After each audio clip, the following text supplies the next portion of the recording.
ఒక అడవిలో కొలను వద్ద కుందేలు, జింక కలిసి మెలిసి ఉండేవి. అందులో కుందేలు చాలా చురుకైనదని, జింకకు మాత్రం బద్ధకం ఎక్కువని జంతువులన్నీ అంటుండేవి. కాని ఈ జింక మాత్రం ఆ మాటకు ఒప్పుకునేది కాదు. ఏం కాదు, నేను కూడా చాలా చురుకైనదాన్ని అని గొప్పలు పోయేది. ఒకరోజు ఇదే మాట పైన జంతువుల మధ్య వాదన వచ్చింది. కొలనుకు పెద్దాయన ఏనుగు మధ్యలో కల్పించుకుని, సరే, జింక తాను చురుకైన దాన్నని వాదిస్తోంది కాబట్టి దానికి కుందేలుకు ఒక పోటీ పెడతాను. ఒక పెద్ద దుంపను మన కొలను ప్రాంతంలోనే దాచిపెడతాను. దాన్ని ఇద్దరిలో ఎవరు వెతికి తీసుకొస్తే వారే విజేత. ఆ దుంప మొత్తాన్ని బహుమతిగా పొందొచ్చు అని చెప్పింది. దానికి కుందేలు, జింక సరేనన్నాయి. మిగతా జంతువులన్నీ ఉత్కంఠగా చూస్తున్నాయి.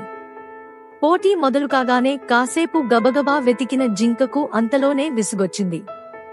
అబ్బా, ఇంత పెద్ద ప్రాంతంలో ఆ దుంపను వెతకడమంటే కష్టమే. అలసిపోయాను, ముందు విశ్రాంతి తీసుకుంటా అని ఓ చెట్టు వద్ద కూర్చుండిపోయింది. కుందేలు మాత్రం ప్రతి చెట్టును, తుప్పను, బండను వెతికి దుంపను సాధించేసింది. తీరా చూస్తే ఆ దుంప జింక కూర్చున్న చెట్టు త్వరలోనే ఉంది. జంతువులన్నీ విజేతైన కుందేలు ఉత్సాహాన్ని, చురుకుదనాన్ని మెచ్చుకున్నాయి.